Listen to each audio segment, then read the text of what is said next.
Fica à vontade. Pronto. Sim, como você ia dizendo, o inferno do fogo.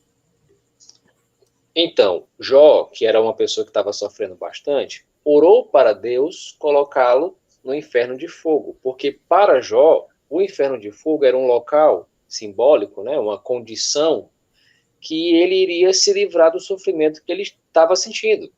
Ou seja, em outras Bíblias, nesse texto, em Jó 14:13, está traduzido sepultura. E sepultura nada mais é do que o local onde os mortos são enterrados. Então, Jó desejou morrer para que, na sua condição de morte, ele não sentisse mais nenhum sofrimento. Então, pessoas boas foram para o inferno e estiveram no inferno. Jó, por exemplo, está, nesse momento, na sepultura, no inferno, dormindo, aguardando ser ressuscitado.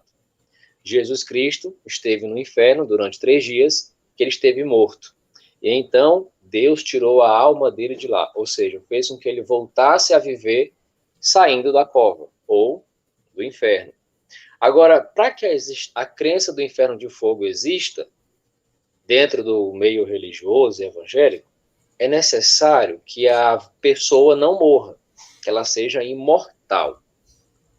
O conceito de imortalidade, ou alguém imortal, é alguém que é indestrutível, que tem vida indestrutível. A exemplo disso, temos Jeová, temos Jesus Cristo, temos os 144 mil. Esses são os únicos na Bíblia que recebem ou que têm imortalidade.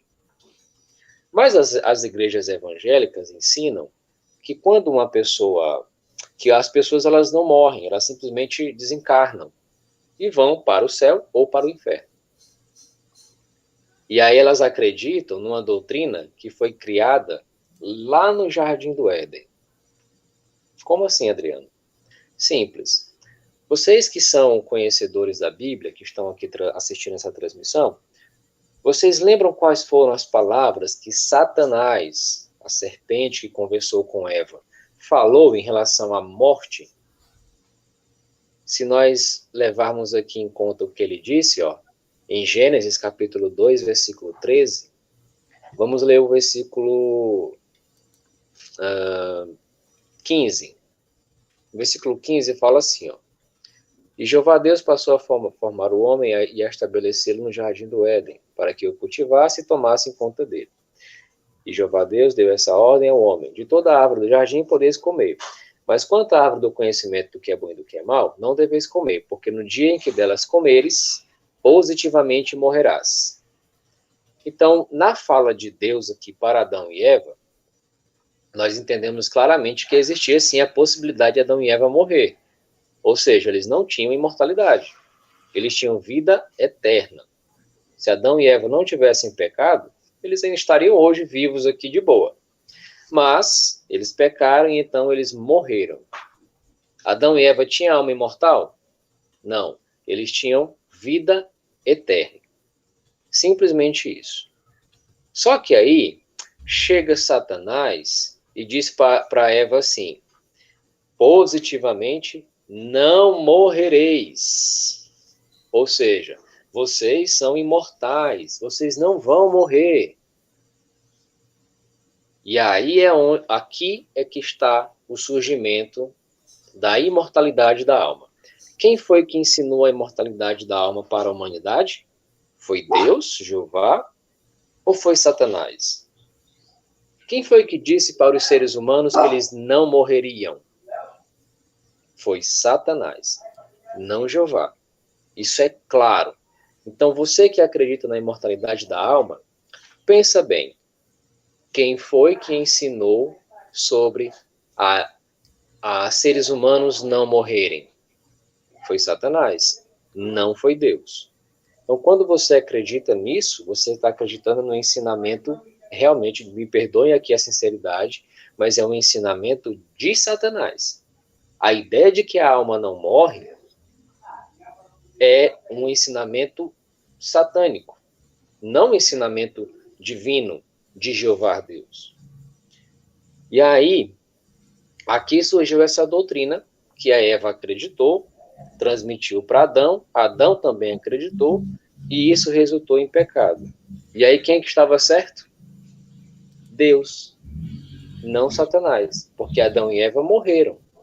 Adão e Eva, nesse momento, dia 24 de janeiro de 2022, eles não estão no inferno de fogo, sendo atormentados, porque comeram de um fruto proibido por Deus há 6.000 anos atrás. Eles estão literalmente inexistentes. Assim como o próprio Deus disse, tu és pó e ao pó voltarás. Aqui entra mais um argumento contra o inferno de fogo e a imortalidade da alma. Deus disse que quando Adão morresse, ele ia voltar ao pó, não que ele ia voltar para o inferno, ou que ele iria para o inferno. Ele ia voltar a ser aquilo que ele era antes. E foi do pó que Deus criou os seres humanos. Sim, Elton, alguma observação? Eu quero perguntar o seguinte: por que você entende que a alma morre? O que é a alma para que ela morra? Paulo vai falar que existe um corpo, uma alma e um espírito, ambos bem definidos tricotomicamente, dentro de uma regra gramatical, com vírgulas no português e no grego com a conjunção aditiva, o kai. O kai é uma conjunção que adiciona pensamento, ideia, tudo para se relacionar dentro do contexto frasático da oração. Então, o que é, Adriano Cruz, a alma? Como que a mesma tornou existente no homem para que a mesma depois possa vir morrer? O que é essa alma que morre? E como que é o processo de existência? Eu queria que você me explicasse isso. Como que existiu a alma no homem para que a mesma venha morrer? Concilia esses dois pontos. Como a alma existe e como a mesma morre. Qual a sua origem? Bom, como a alma existe? A primeira menção da palavra alma está em Gênesis capítulo 1, versículo 1. Lá nós lemos assim: e Deus passou a criar os grandes monstros marinhos. Deixa eu ver se é esse aqui mesmo. E Deus passou a criar os grandes monstros marinhos e toda alma vivente. Então, note, aqui tem uma conjunção aditiva. Deus criou os grandes monstros marinhos e a alma vivente. Então, a alma foi criada. Fim da imortalidade aí. Porque aquilo que é necessariamente mortal, imortal, aliás, não tem uma origem. Jeová, ele é imortal. Jeová não teve uma origem. Aí Jeová dá imortalidade para aquelas pessoas que foram criadas. Então, logo no texto aqui, Elton, nós percebemos que dentro do escopo criativo de Deus, toda alma vivente foi criada. E aqui o versículo está falando de animais. Então, se a nossa alma, o ser humano, é imortal, a alma do meu cachorro também é. Então, não faz sentido. Toda a alma foi criada. Como que foi criada? Lá no livro de Gênesis, capítulo 2, fala sobre a criação do homem. E aí, Deus fala, né, que Deus criou o ser humano e tal, e aí soprou dentro daquele corpo humano feito do pó, ele soprou o espírito, fôlego de vida, e o homem veio a ser, ou se tornou uma alma. Ele passou a ser, não a ter uma alma vivente. Então, se a gente fosse fazer uma equação matemática, seria corpo físico mais fôlego de vida é igual alma vivente. Uma alma ela é composta de quê? Corpo físico mais fôlego de vida. Isso é bíblico e é claro. Não existe a tricotomia. Nós, seres humanos, não somos corpo, alma e espírito, sendo coisas distintas. É verdade que a Bíblia, como o texto que você citou de Paulo, faz uma distinção entre corpo, alma e espírito. Só que a palavra alma ela é polissêmica. Ela se refere ao corpo humano, né, que, como eu acabo de explicar, se refere também à vida do ser humano e se refere aos sentimentos de um ser humano. E dentro de cada contexto existe essa aplicação. Paulo, quando faz essa distinção entre corpo, alma e espírito, ele está falando sobre corpo, vida humana e espírito. E não de algo sobrenatural que existe dentro de nós e que sobrevive quando nós, seres humanos, morremos. Existem, Elton, 84 versículos. Repito, 84 versículos bíblicos que dizem categoricamente, em todos os campos possíveis, de que a alma morre, é destruída, é eliminada, é extirpada, é extinguida, tudo isso. Inclusive, um texto muito conhecido pelos religiosos evangélicos é Mateus 10, 28. E a parte B do versículo diz claramente que Deus pode sim destruir a alma no inferno. Então a alma ela é passível de destruição, ela é passível de morte. E para concordar com o que eu estou dizendo, eu vou citar as palavras do profeta Ezequiel. Note como combina muito bem com o que eu estou dizendo, né? Ele disse, inspirado por Deus, isso aqui, ó. Isso está na sua Bíblia. Ezequiel 18, versículo 4. Lá, o profeta, inspirado por Deus, disse assim: Eis que todas as almas a mim me pertencem. Como a alma do Pai, assim também a alma do Filho. A mim me pertence. O ponto é esse. A alma que pecar, ela é que morrerá. Tem dificuldade de entender isso? A alma peca, portanto, ela morre. E o que é a alma? Eu, Adriano, junto com o meu espírito, o fôlego que me mantém vivo, formo uma alma. Então, eu sou uma alma vivente. Como eu cometo pecado, sou imperfeito, então eu sou passível de morte. Assim também como todos os seres humanos. A alma peca, a alma morre.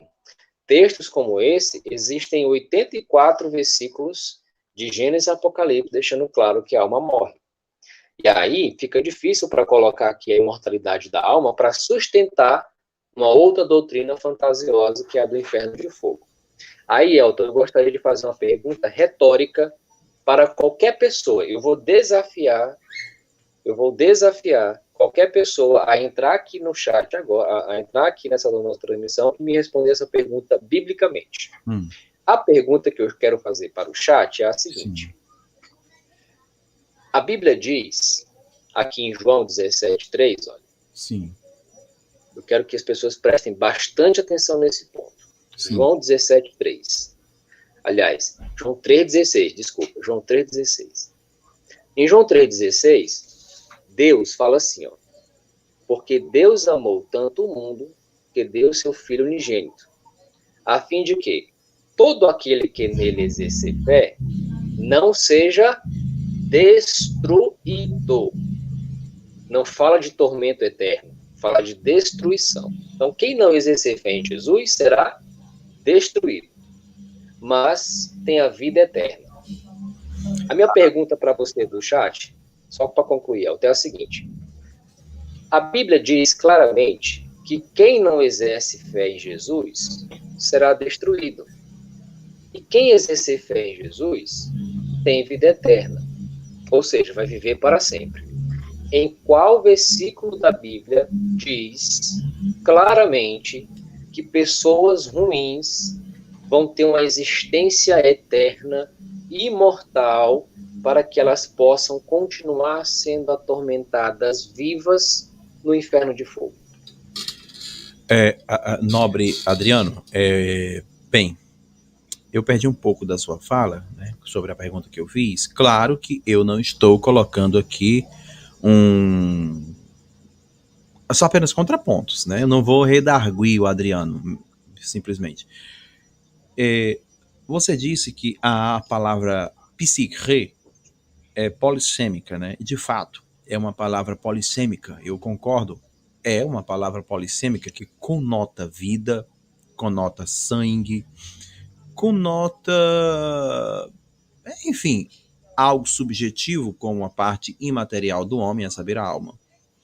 Só que, dentro do contexto do versículo 5, nós temos ali Paulo definindo o homem e nos elementos que o compõem, a saber, o corpo, e para corpo, Paulo, desculpa, vai usar uma seguinte expressão, soma, palavra soma, né?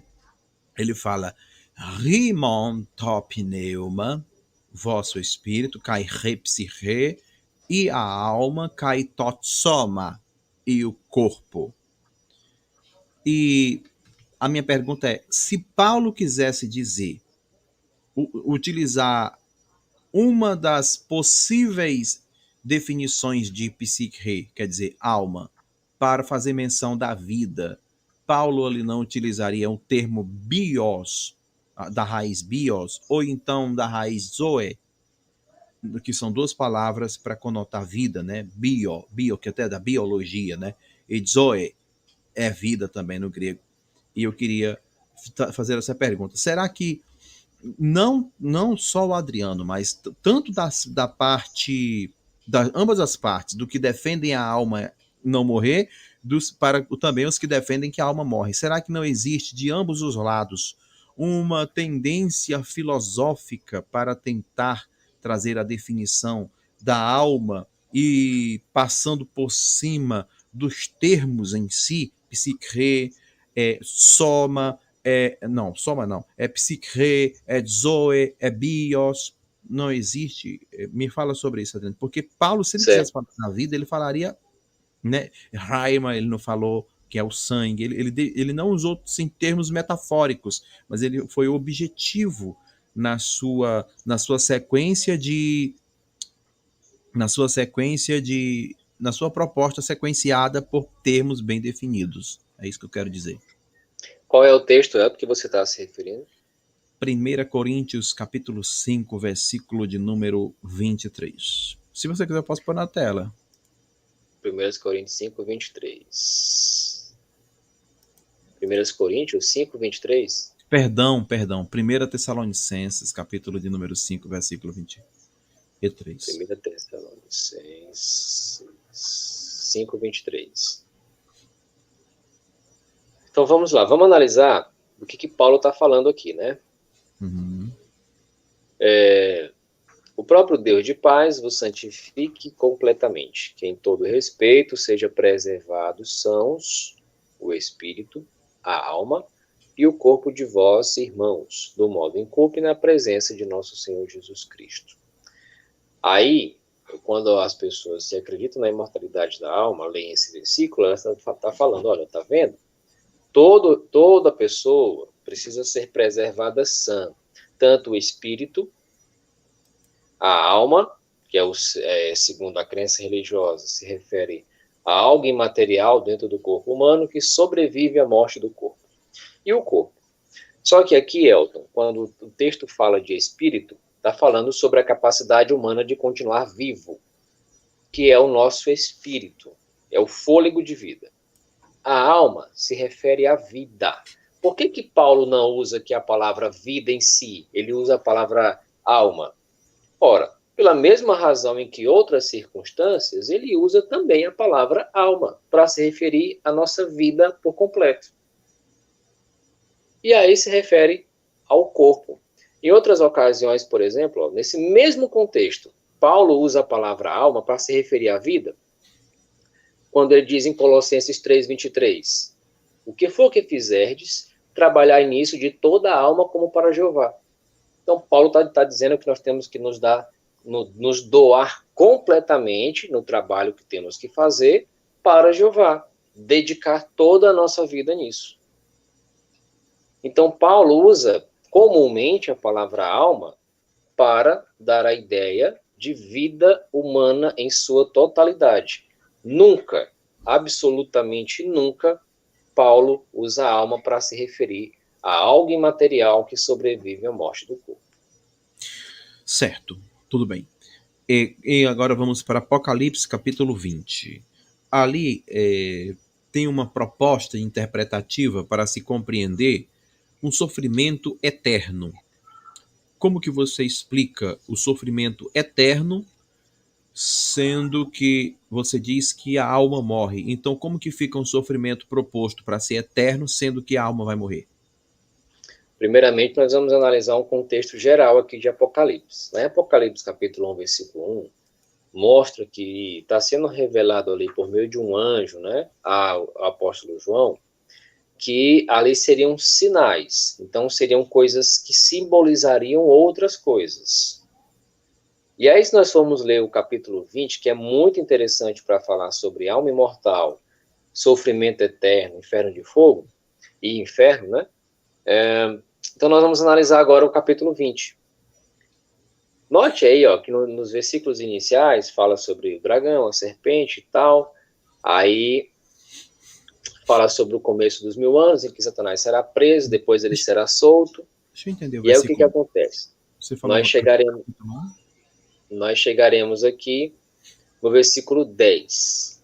No 1:10, né? versículo 10, destaca que o diabo, ele é lançado no lago de fogo e enxofre, né? Onde já está a fera, o falso profeta, e tanto Satanás, a fera e o falso profeta serão atormentados dia e noite para todo sempre. Então guarde esse ponto. Quem é lançado no lago de fogo tem ali sofrimento eterno dia e noite, eternamente, para todo sempre. Agora, se vocês lerem aí, por exemplo, um versículo que fala... Querido Adriano, o versículo 14. Oi, Elton. Desculpa interromper mais uma vez. Eu me lembro que você, quando eu fiz a pergunta, você mencionou uma referência bíblica que eu viajei aqui na maionese e perdi. Sobre Apocalipse 20? Isso, quando eu lhe perguntei sobre como que explica a imortalidade da alma, sendo que a proposta é de sofrimento eterno. Aí você disse, vamos primeiramente analisar o texto. Sim. É o versículo 10, Apocalipse 20, versículo 10. Então, Apocalipse 20, versículo 10, fala que Satanás, né, o diabo, a fera e o falso profeta são atormentados no lago de fogo. Então, vou pedir que as pessoas gravassem isso. Agora, interessante, é o versículo 14. Aliás, versículo 13. Bota o 13 aí, Elton, para mim. Qualquer Bíblia. Apocalipse 20, versículo 13.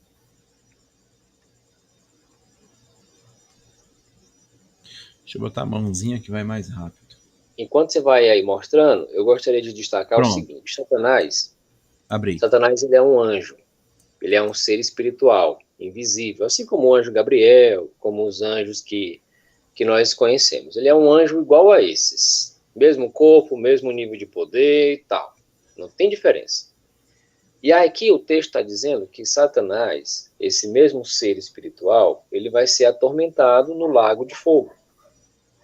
Aí eu pergunto, quando um anjo falou numa sarça ardente com Moisés, por que esse anjo não sofreu dentro daquele fogo que estava na sarça?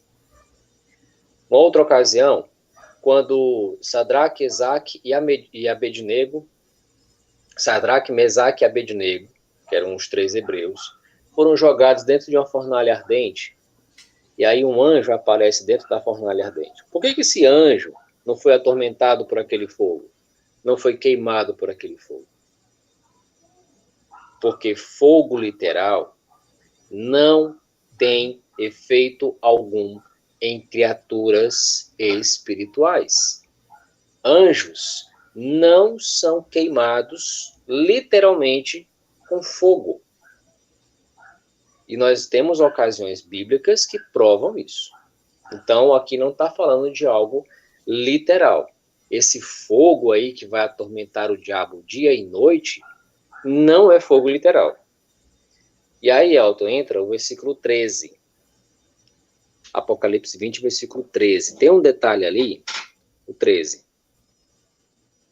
E deu o mar os mortos que nele há. Aí, olha, e a morte, e o que mais? A morte e o inferno deram os mortos que neles haviam. Sim. Note, então quem está morto dentro do suposto inferno de fogo foi para lá depois de ser julgado por Deus, e merecedor de um sofrimento eterno. Se você perguntar para qualquer pessoa religiosa que acredita no inferno de fogo, ela vai dizer que primeiro ocorre a morte, aí um julgamento, e então a sentença de ser atormentado para sempre no inferno. Quem está no inferno não sai de lá, segundo a crença dos evangélicos. Só que no versículo 13 fala que os mortos que estão no inferno saem dele para quê? Para serem julgados, cada um segundo as suas obras. Então, raciocinem comigo. As pessoas que estão no inferno, elas saem do inferno para serem julgadas. Enquanto que as religiões evangélicas ensinam que a primeira pessoa morre, é julgada, vai para o inferno e não sai de lá nunca mais. Então, os fatos não batem. Compreende? E aí o versículo 14 Deixa eu conclui dizendo... entender. Sim, Deixa eu entender. Eu quero entender a proposta. Você está propondo sobre o que com isso aí? Me proponha. Que o inferno não é um lugar de tormento eterno, onde pessoas que foram julgadas vão para lá e de lá nunca mais saem. Verdade, eu concordo com você. O inferno, segundo o versículo 13, é um lugar onde os mortos estão, Exato. e aí eles saem de lá para serem julgados. O lugar de tormento eterno tem outro nome, que não é inferno, né? Exato. Então, É um isso lago me de faz fogo. lembrar o versículo 13 aí, Elton, quando diz que os mortos saem do inferno para serem julgados, me lembra de João 5, 28 e 29, que lá diz que ouvirão a sua voz, a voz de Jesus, né? E sairão. Os que fizeram boas coisas para uma ressurreição de vida. Uma ressurreição de vida. Os que praticaram coisas ruins para uma ressurreição de julgamento. Os mortos ouvirão a voz de Jesus e sairão de lá para serem julgados. Apocalipse Querido. 23 diz exatamente a mesma coisa. Uhum.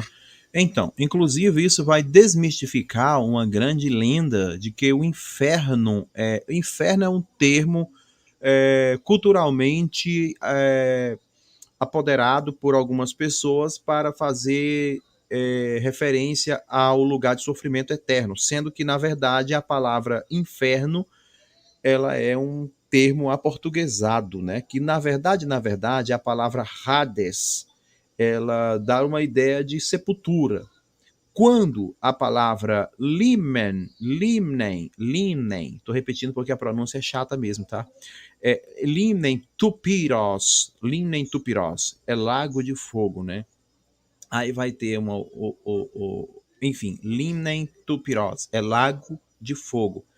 E esse é o lugar que, de acordo com aqueles que não foi achado inscrito no livro da vida, foi lançado no lago de fogo, né? Conforme está aqui, ó.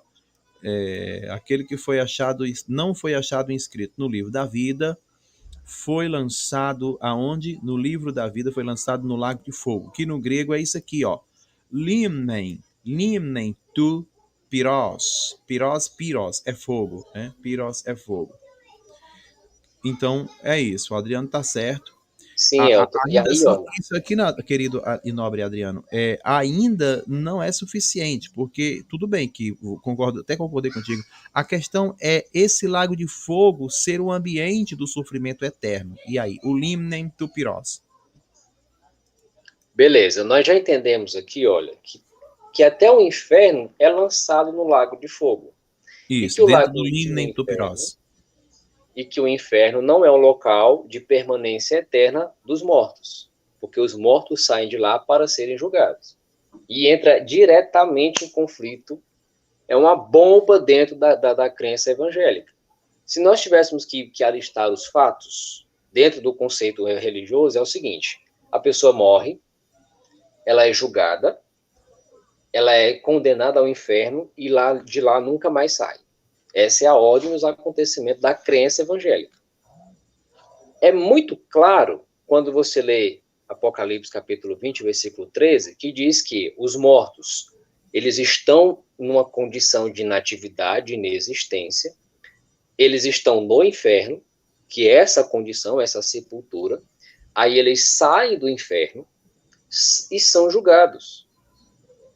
Então veja que os acontecimentos são totalmente distintos entre o que a crença religiosa ensina e o que a Bíblia ensina sobre os mortos, o inferno e ressurreição.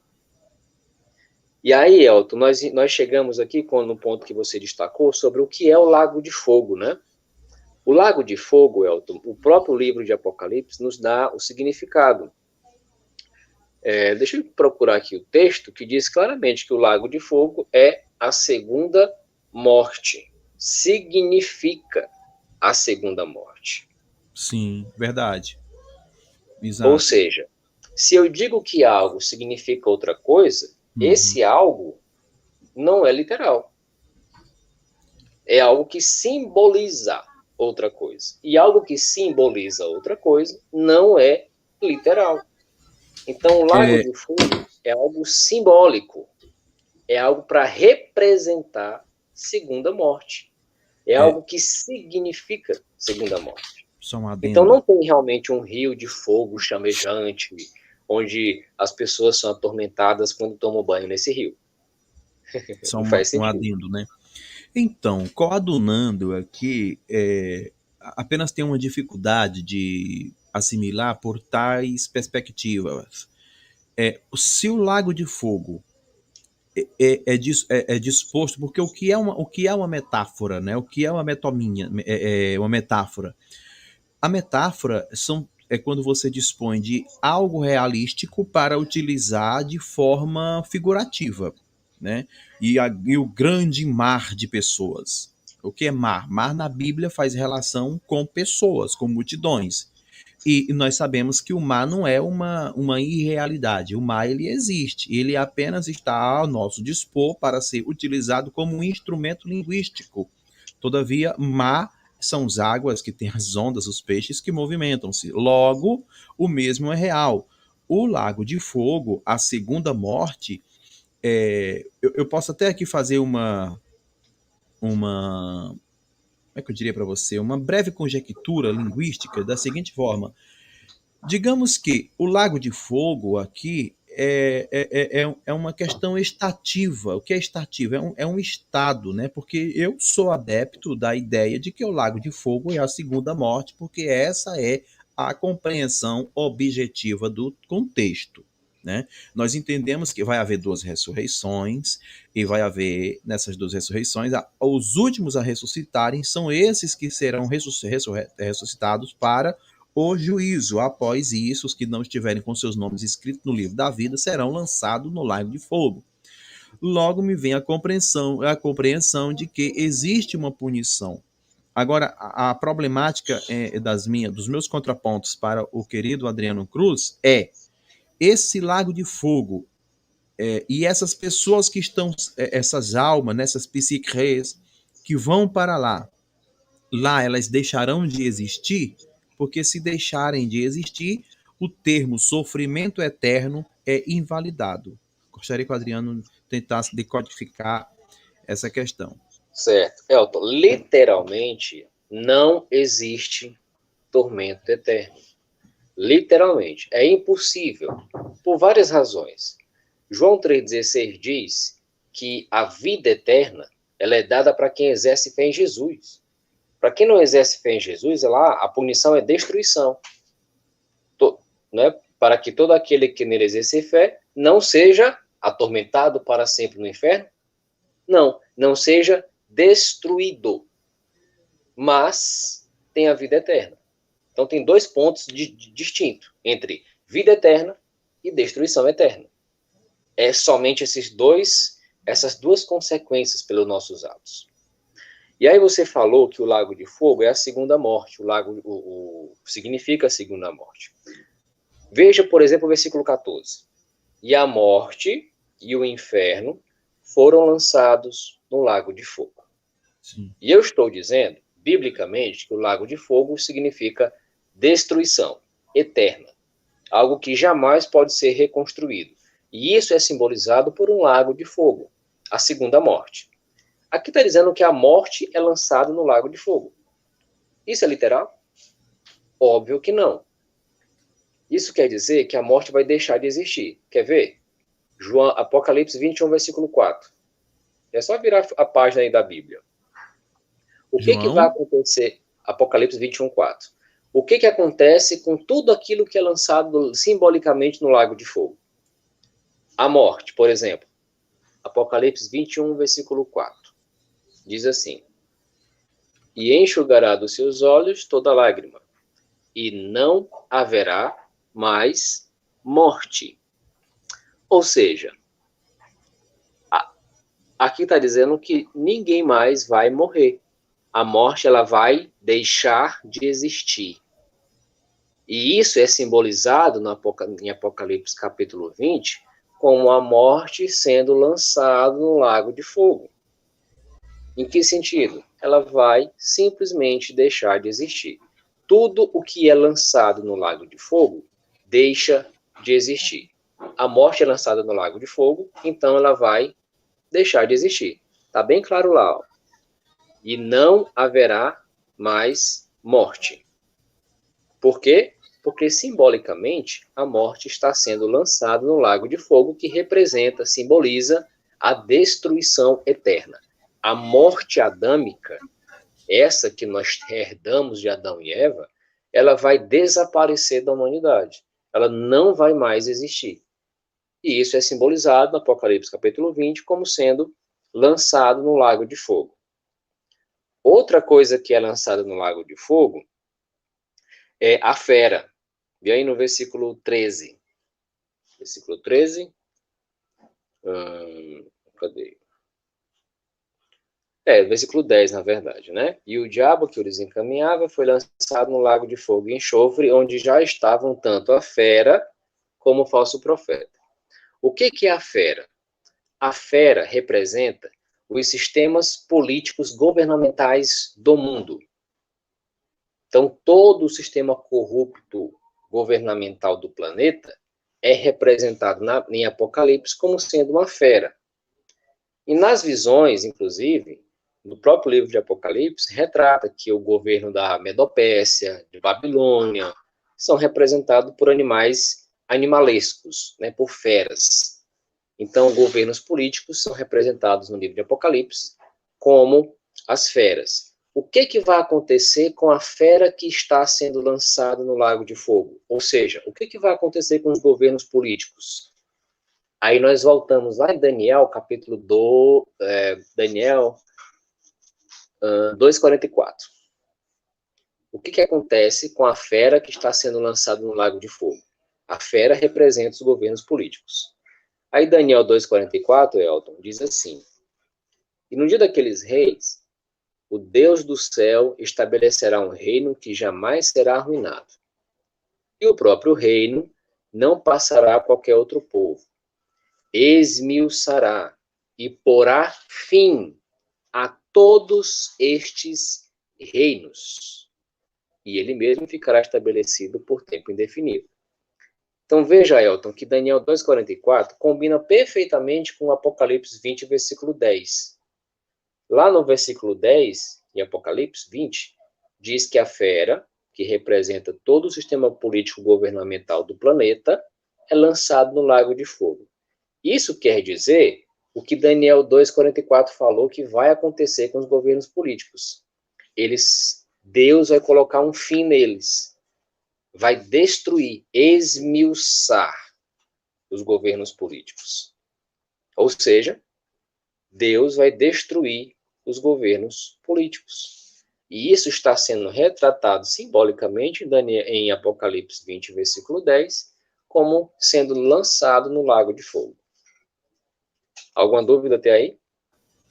Então, quer dizer que essa ideia, né, de que... Boa noite, Paulo Alexandre. Então, essa ideia de que as pessoas vão para o Lago de Fogo, elas vão, mas lá deixarão de existir, serão aniquiladas, não é isso?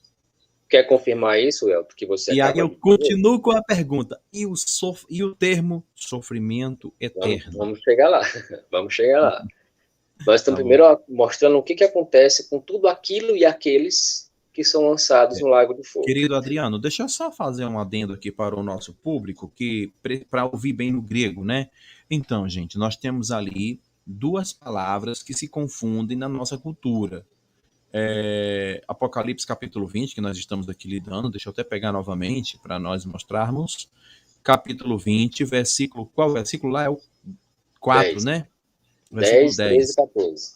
Pronto. Lá está escrito assim, gente. Deixa eu mostrar aqui para o público, antes do nosso querido Adriano continuar. Diz o seguinte: e o diabo, cai diabo, eu vou ler em português, e o diabo que os enganava foi lançado no lago de fogo e enxofre, onde está a besta e o falso profeta, né? Esse é o diabo que foi lançado exatamente, não no inferno. Ele não foi lançado no inferno, mas no Linentupirós, no lago de fogo. O que vai ser lançado no lago de fogo, até o Hades vai ser lançado no Linentupirós. E no lago de fogo e enxofre, onde está a besta, como você está vendo aqui, e o falso profeta, tá? E de dia e de noite, o anticristo já está lá também, né? O anticristo. De dia e de noite serão atormentados. Nobre Adriano, esse de dia e de noite, explicitamente, de dia e também de noite, atormentados, kainikto, remeras kainikto eistu aiona. Seria, ou seja, aqui nós temos inclusive um substantivo, uma conjunção aditiva, um substantivo niktos, e nós temos aqui uma preposição de moção seguida do caso dativo para aionas. O que é isso aqui? O caso dativo vai dar uma ideia de quê?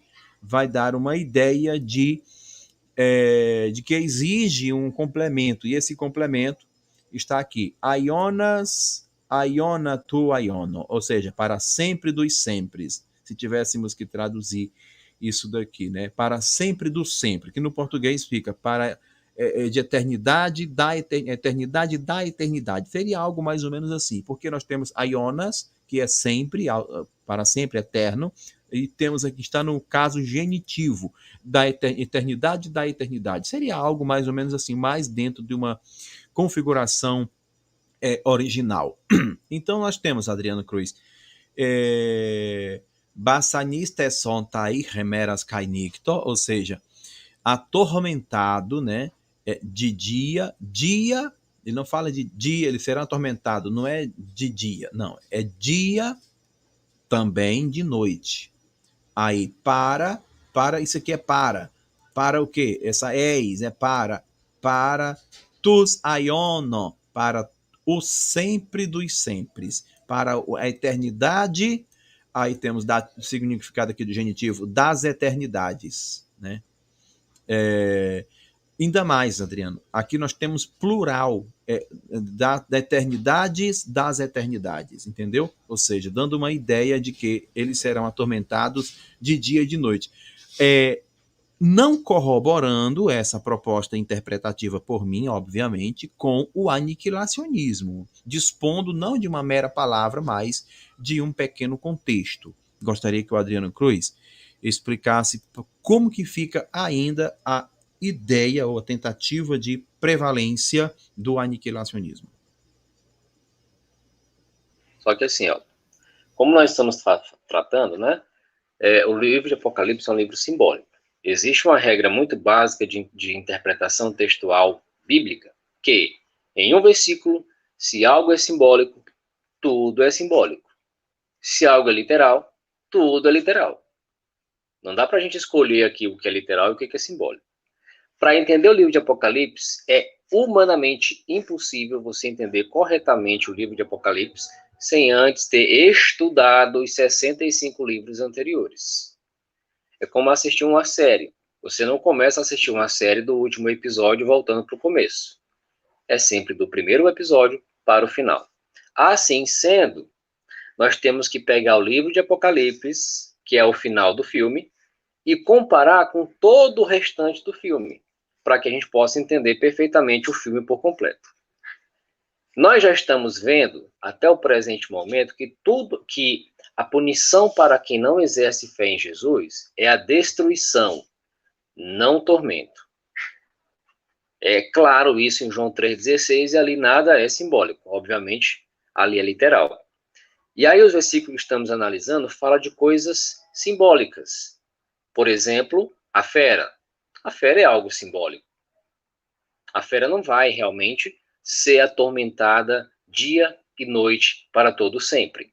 Porque, primeiro, aquilo que representa a fera precisaria ter vida eterna ou existência eterna para sofrer esse sofrimento. Sem vida eterna, é impossível ter sofrimento. Inclusive, querido Adriano Cruz, claro que não é a minha fala, não é o meu grego que vai resolver essa problemática, não é a explicação do Adriano, não é nós aqui do Arena Apologética nesse momento, nessa ocasião, não. Estamos lidando com algo que é debatível, com algo que vem sendo discutido há bastante tempo e não é uma live que a gente vai trazer todos os detalhes, tá aqui, pá. Não, penso que não. O próprio Adriano acabou de mencionar que o livro de Apocalipse é um livro complexo de entender, e eu concordo sim. Não é impossível, né? Não é impossível, mas é difícil. Tudo é possível. E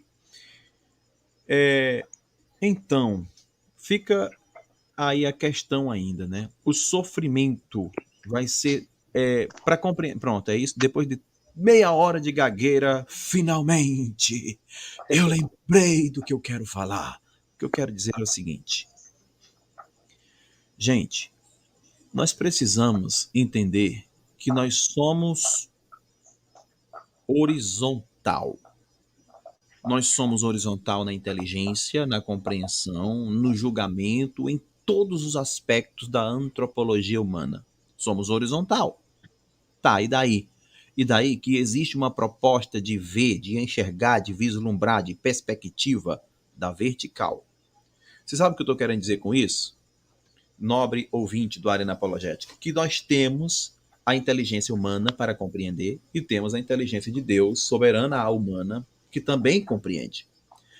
Existe, pelo menos no contexto do Novo Testamento, ali na ocasião de Jesus, em diversas, mas eu posso citar uma, fica mais fácil para a minha vida, é uma forma de se compreender morte. O que é morte? O que é morte?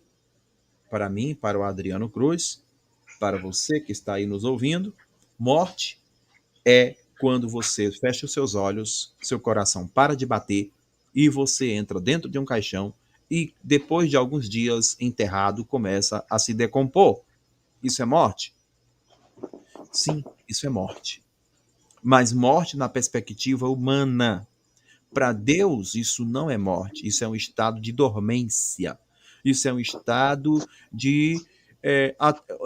Jesus é tão ousado que ainda chamou de repouso, não foi, Adriano? Quando ele chegou para a ocasião de Lázaro, né? E Elton, por que você está falando tudo isso? Por que eu estou falando tudo isso? Porque Jesus chega para o jovem rico e disse: deixem com que os mortos enterrem os seus mortos. O que Jesus quis dizer com isso? Quis dizer que, na perspectiva de Deus, existe o morto.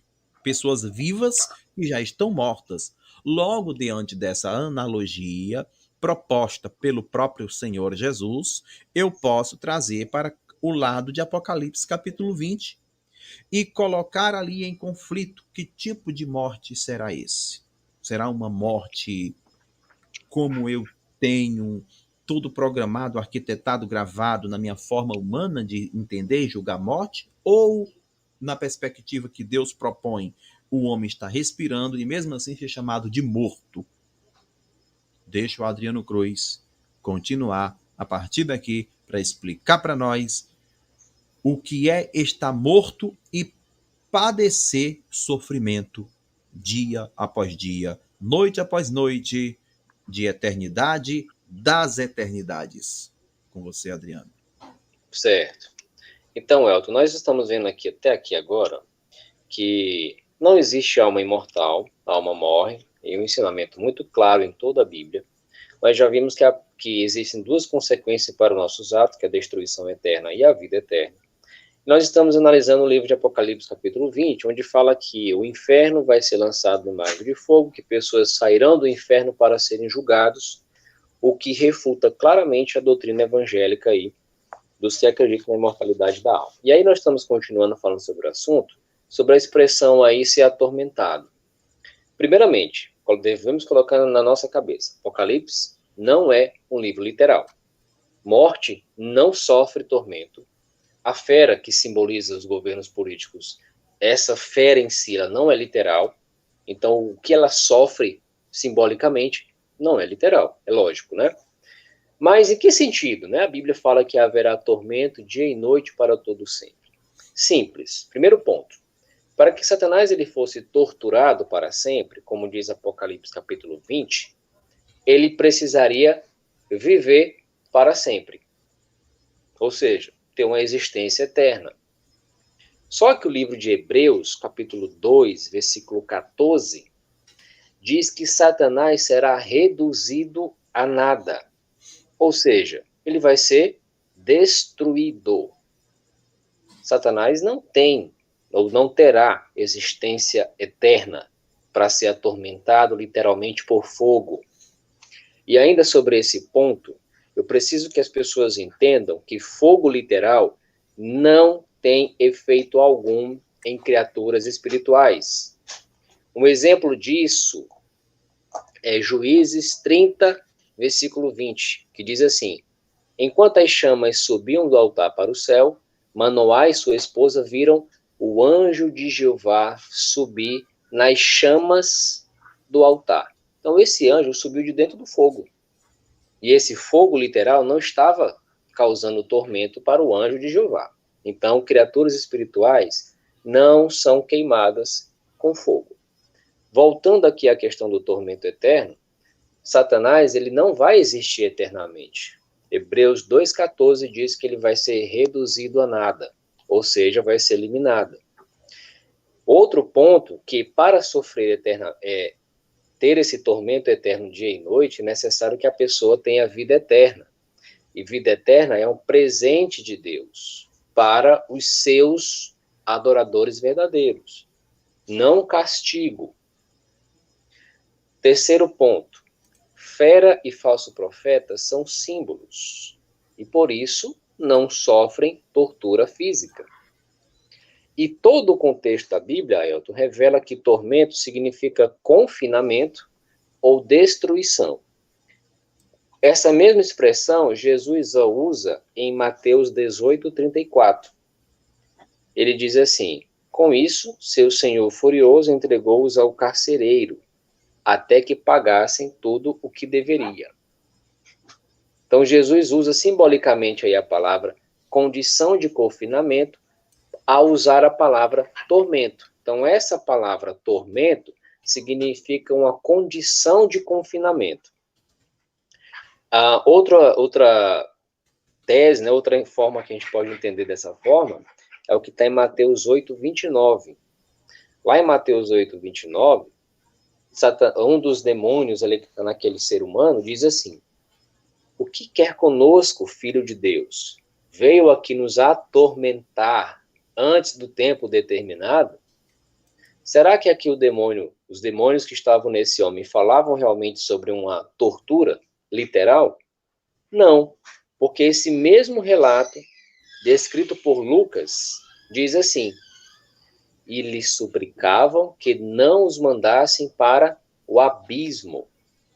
Tormento está intimamente relacionado ao abismo, a uma condição de inatividade, de inexistência, não de tortura, sofrimento eterno. A Bíblia em nenhum lugar diz que Satanás será literalmente atormentado. Jeová, Jesus, o livro de Apocalipse, usa essa palavra de tormento, de abismo, para dar um sentido de inatividade, inexistência, não de algo realmente literal, e sim de algo simbólico. Muito bem, querido. Quando fala, Elton, que é dia e noite, é porque essa punição ela não vai ser revertida, vai ser algo constante, assim como todo dia tem dia, todo dia tem noite, algo constante. Maravilha, querido Adriano Cruz. Muito obrigado pelas suas respostas. E Eu quero mandar um abraço para o Pereira, que é o meu conterrâneo aqui de Fortaleza, do Conjunto São Bernardo de Messejana. Pereira, receba um abraço carinhoso do Arena Apologética, tá? Assistindo a Arena aqui do meu bairro, que coisa boa. O meu público, a maioria do meu público, pessoas de outros estados. Daqui do meu bairro mesmo, praticamente, eu acho que eu conto poucas pessoas, porque eu não divulgo muito por aqui, né? O que acontece, gente? O Kleber Lima, gente, chegou o momento da rápido. Agora é o momento que tudo tem que ser rápido, porque estamos indo para o tempo do fim. Elton, não existe algo mais claro para simbolizar a destruição completa, senão alguém que é jogada no lago de fogo, como de um vulcão. Só faltou Jesus desenhar. Essa é uma questão bem polêmica. Deixa eu ver o que o Paulinho falou, querido Adriano. Professor Elton leva um adventista, acredita nessa doutrina do aniquilacionismo. Os adventistas são mais humanos e interagem com... eu acho que todo mundo é humano. Acho que não é por aí. Eu acho que tem que haver não ecumenismo. Eu não sou a favor do ecumenismo. Ecumenismo não é real, isso é uma ilusão, uma hipocrisia. Mas tem que haver o diálogo interreligioso. O Zeca do Vejam Só disse isso muito bem aqui quando ele esteve na sua participação. Eu sou amigo do Adriano Cruz, eu respeito o Adriano Cruz. Eu e o Adriano Cruz, a gente se respeita, se dá bem, né, Adriano? Pelo menos agora, né, Adriano? Brincadeira, é sério mesmo, gente. Eu e o Adriano, a gente tem uma relação, assim, super saudável. Eu nunca desrespeitei o Adriano nunca me desrespeitou, a gente brinca. Claro que, teologicamente, a gente tem pontos divergentes, assim como um calvinista que é evangélico e o arminiano que é evangélico tem pontos divergentes, e assim sucessivamente. Né? E assim todas as pessoas de algum segmento religioso vai ter um ponto a divergir. Isso não significa que eu não posso sentar com você, tomar um café e comer um pedaço de macaxeira. Posso. Isso é besteira. A gente tem que ser nesse momento humilde, tem que ser equilibrado, né? Porque eu penso que quando você deixar com que a religiosidade venha tomar o lugar das palavras de Jesus, que é amar o próximo. Por exemplo, vou dar uma dica aqui. Eu olho para o Adriano Cruz e aí eu vejo ele com essa cara de gente do cinema, né? Ou seja, tô brincando, Adriano. Um pai de família, é um cidadão. Adriano Cruz trabalha, é um cidadão do bem. Por que eu não vou querer o bem dele? Quero o bem dele. Por que ele não vai querer o meu bem? Quer o meu bem. Por que eu não vou querer o bem do Kleber Lima? Por que eu não vou querer o bem do Everton Silva, do João Batista, do Paulinho da Mata? Eita! Claro que eu vou, né, gente? Querer o bem de todo mundo. Claro que nós queremos o bem um dos outros. A não ser que nós sejamos os psicopatas da sociedade. Eu tô ouvindo barulho de gato. Que coisa fofa. Deixa ele, Adriano. Deixa o bichinho, rapaz. E aí o que acontece? E aí o que acontece com os psicopatas da sociedade? Fica todo mundo desejando que o outro seja degolado? Porque não pensa em mim de acordo com a minha religião? Não! Que é isso? Não é isso? Mas Jesus queria que os fariseus fossem degolados porque pensavam diferente de Jesus? Não! Outra coisa, nós temos que ser próximos. Como é que eu vou pregar o evangelho se eu me distanciar de alguém? Como é que o Adriano Cruz vai pregar o evangelho se ele se distanciar de alguém? Não se encosta de mim, não. Por quê, rapaz? Porque você é prostituto, você faz programa, você está bêbado e não se encosta em mim porque eu, anjo puro. É mesmo? Então fica ruim de pregar o evangelho, né? Mandar um abraço para o Thompson Rogério e o João Batista, que é fã do Adriano Cruz. Eu já mandei o link para ele não entrou aqui porque não quis. Né? Já estamos prestes a ir para o final. Então, o que acontece, gente? O que acontece? É um assunto que dá manga para camisa. Uma pergunta do Paulo Alexandre. A Arena Apologética pergunta para o professor El. Para mim, rapaz, você tá doido, rapaz. Rapaz, você conversa como harmonizar Salmo 103. Vixe, aí é complicado, porque eu não me recordo o que está lá no Salmo 103. Teria que ler. Como tormento eterno. Por favor, lê para nós. Ok, eu vou tentar, tá? Então vamos lá, no Salmo 103. Vamos lá, Adriano Cruz, me ajuda aí. Salmo 103. Vamos lá, vamos ver a pergunta que foi feita para mim. Enquanto você vai colocando aí, Elton, deixa eu pontuar aqui algo interessante, olha. Deixo. Essa palavra Geena, por exemplo, né? Guiena. Ela, Jesus ele usa essa palavra para se referir a um local que realmente existia lá nos tempos bíblicos. Era um local, é tipo como que chama? Um terreno baldio, onde as pessoas jogavam seus lixos lá e colocavam fogo para queimar aquele lixo. O lixo que não era queimado, obviamente, era apodrecido e os vermes ali, as larvas, faziam com que aquele lixo desaparecesse. Cadáveres, pessoas mortas, eram jogadas nesse local, chamado Guiena, ou seja, Vale de Inom, né? Então, Jesus pega esse local, que era usado para destruir coisas e cadáveres, corpos humanos, e compara com a destruição eterna. Então ele fala, olha, é como que vocês aqui, que são pessoas ruins, vão ser jogados naquele lugar. Para quê? Para serem atormentados? Não, para serem destruídos. Lá, esse vale que existia em Jerusalém era um vale de destruição, era um local de destruição, como? Pelo fogo. Então, o fogo é um símbolo bíblico de destruição. Sodoma e Gomorra, por exemplo. Acredita que a Bíblia diz que Deus destruiu Sodoma e Gomorra com fogo eterno? Mas se você for hoje lá, você não vai encontrar uma chama acesa? Então, que fogo eterno é esse? Esse fogo eterno, que é a mesma expressão associada à doutrina do lago de fogo, a doutrina do inferno de fogo, é a mesma usada para Sodoma e Gomorra. E Sodoma e Gomorra não está queimando lá até hoje. Deus destruiu com fogo? Sim. Foi uma destruição eterna. Ela não voltou a ser construída novamente. Achei. Então, da mesma forma, pessoas e coisas serão destruídas por Deus eternamente. E isso é retratado, né, simbolizado, como que sendo queimado ou destruído por fogo de um jeito simbólico para mostrar ali que jamais pode ser reconstruído. E sim uma eliminação por completo. Muito bom, querido Adriano. Bem, antes de falar, eu quero dizer para você o seguinte: quer estudar grego bíblico? Todos os sábados nós temos curso de grego bíblico online. Você não precisa vir para minha casa e nem eu ir para sua casa. Mas se você quiser, eu vou dar aula de grego na sua casa.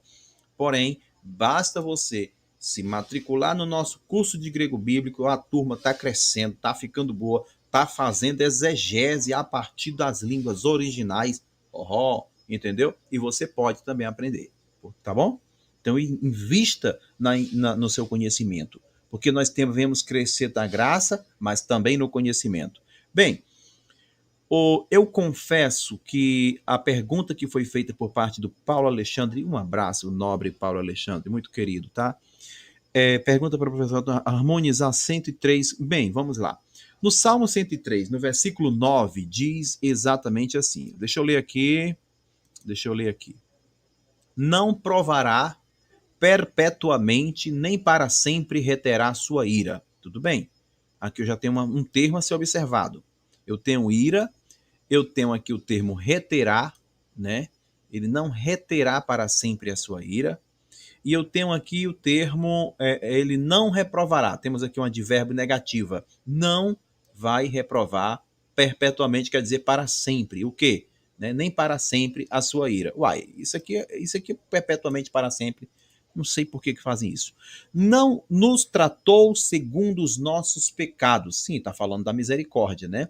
Porque se fôssemos para ser tratado de acordo com o que merecíamos, nós seríamos fulminados. Nem nos recompensou segundo as nossas iniquidades. É verdade. Completando, ele nos perdoou, ele nos tratou, ele nos modelou e nos colocou no lugar de príncipe e cidadão do céu.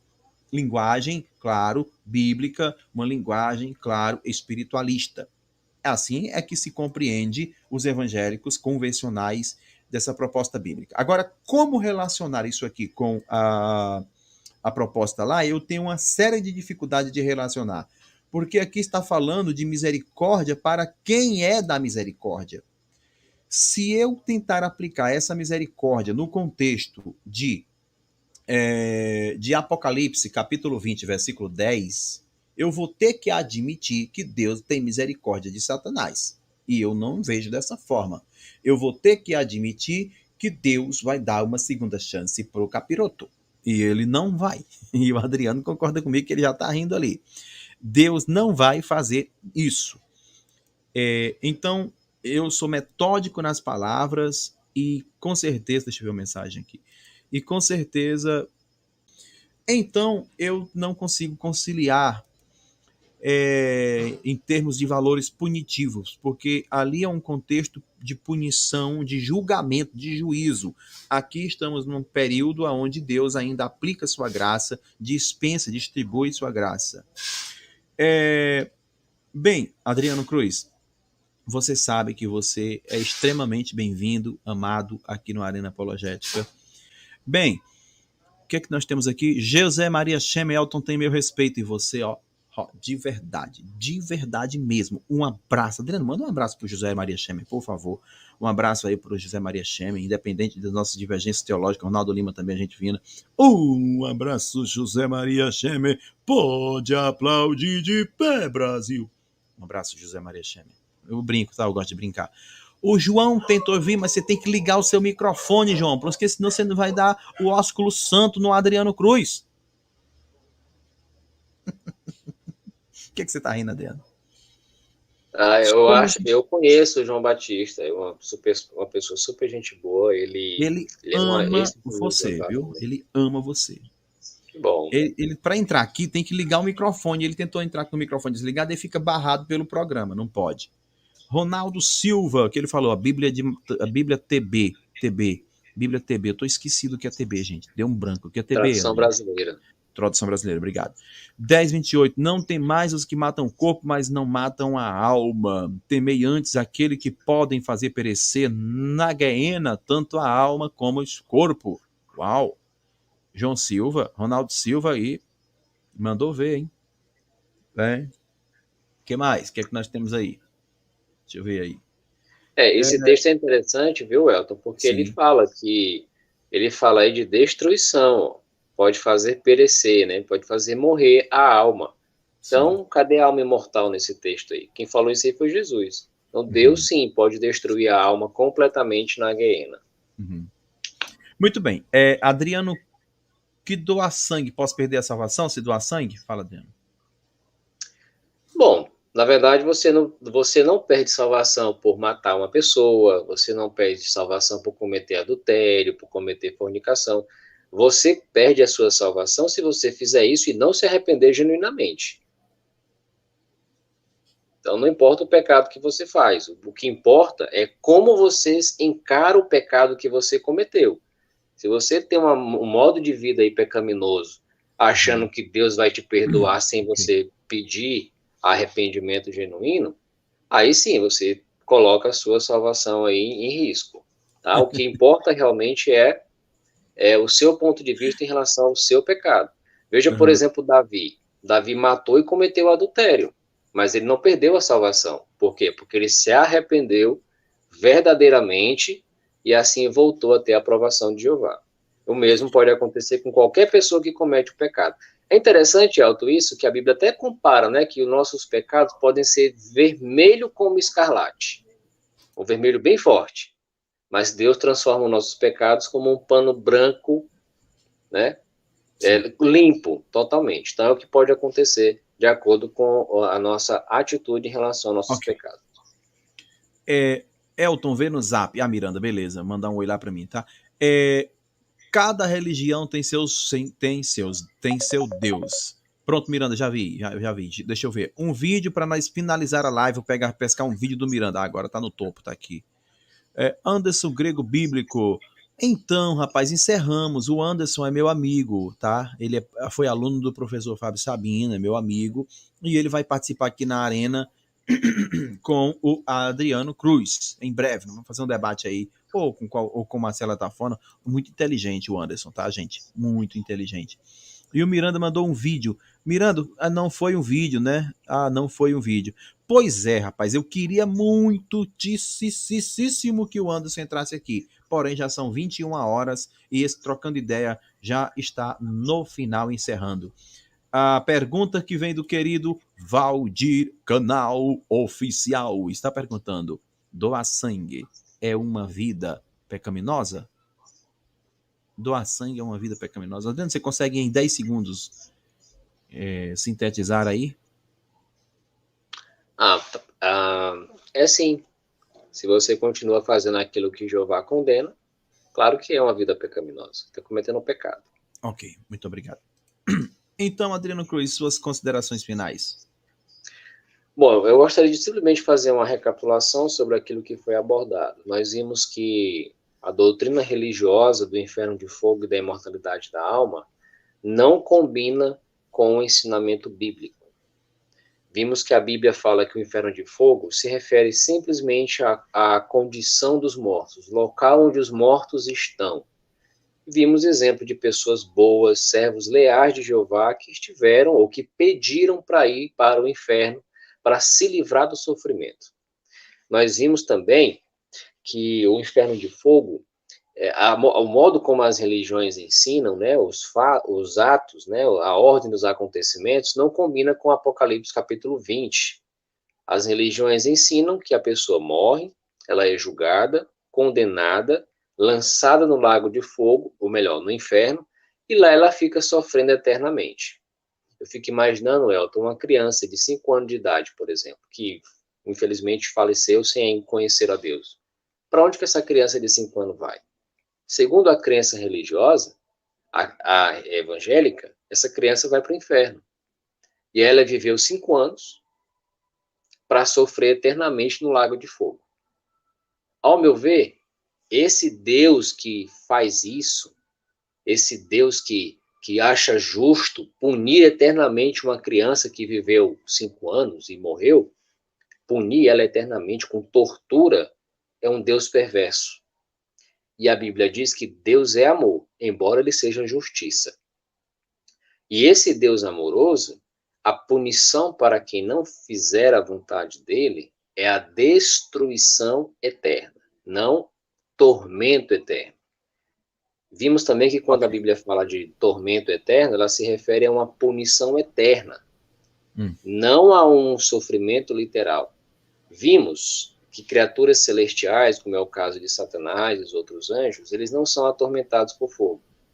Então, a doutrina do inferno de fogo e da imortalidade da alma não são ensinamentos bíblicos. Existem muito mais argumentos que podemos usar, muitos outros textos e provas bíblicas que, de fato, esses são ensinamentos enganosos das religiões evangélicas e que aqueles que acreditam nisso como uma verdade precisam reavaliar essa doutrina e se apegar realmente ao que a Bíblia ensina. Maravilha. Antes de encerrar, eu quero pedir a você, se você gosta do Arena, se você acha que o Arena Apologética é relevante, se você acha que o Arena Apologética tem que continuar porque é um canal democrático, então contribuam com o meu trabalho.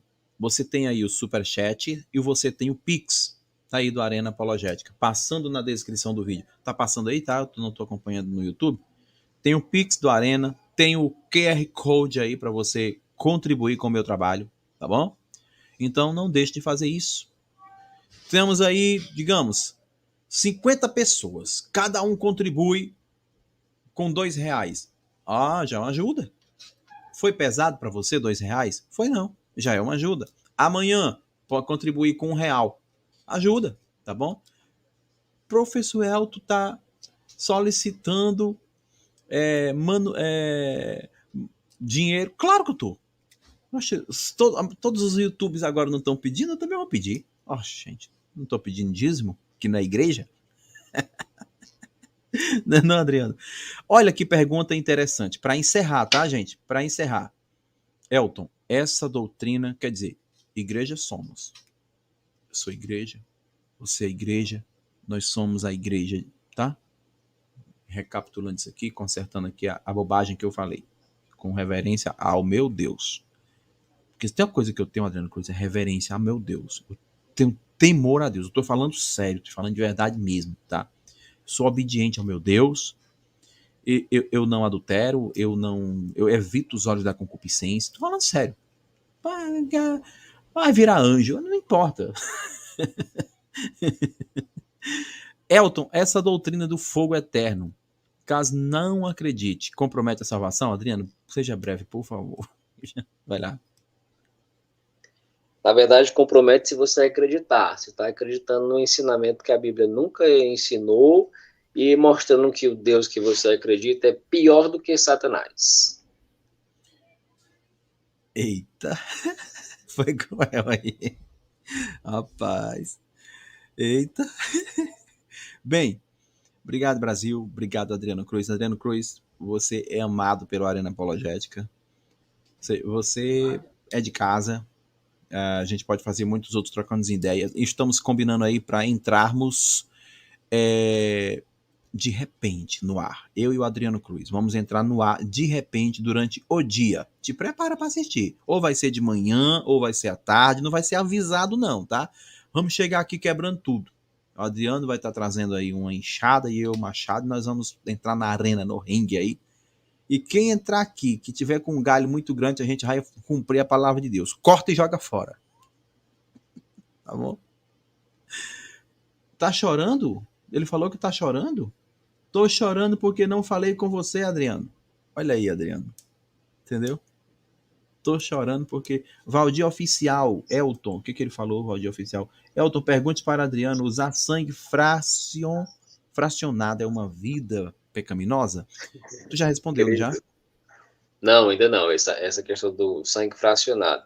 Sangue fracionado não é sangue, querido. Fração de sangue não é um pouquinho de sangue, não. Fração de sangue é os elementos que compõem o sangue dividido. Glóbulos brancos, glóbulos vermelhos. Isso são frações de sangue. Eu acho que você está imaginando que fração de sangue é um pouquinho de sangue aqui, um pouquinho de sangue acolá. Não é isso, não. Eu vou explicar no debate com o Griego que você vai entender claramente. Eita. Um abraço, Valdir. Muito obrigado, tá? Pela sua pergunta, nobre. Você é muito importante para a Arena Apologética também. Bem, chegamos ao final. Aqui tá bom, confesso que tá bom, tá gostoso esse assunto aqui com o Adriano Cruz. Eu não queria terminar, mas eu tenho que terminar, porque senão a gente amanhece o dia, o galo canta e se negar Jesus antes do galo cantar, o bicho pega.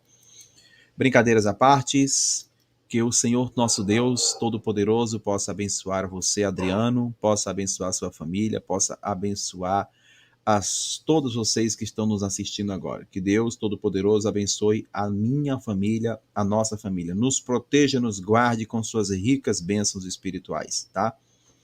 Eu peço isso em oração em nome de Jesus. Que nesse mundo caótico, onde cada vez mais crescem a rebeldia, os homens são mais desprovidos de sensibilidade, de harmonia, são insensatos, mais ainda apegado ao profano do que aos sagrados, e o que faz com que os mesmos sejam terríveis nas ações, praticantes de atos impensados, e isso não é bom para o comportamento da vida conjugal, da vida social e também da individualidade. Desenvolvamos, pois, a comunhão com Deus. Que Deus possa abençoar você, te guardar, te proteger, em nome de Jesus. E eu quero convidar o meu querido Adriano Cruz para comigo dizer em uma só voz. Vamos abrir os nossos braços e dizer: Louvado seja Deus. Louvado seja Deus, louvado seja sempre Deus. Obrigado, Brasil, obrigado, Arena Apologética, obrigado, querido e amado irmão Adriano Cruz. Fiquem todos com Deus e solta a vinheta.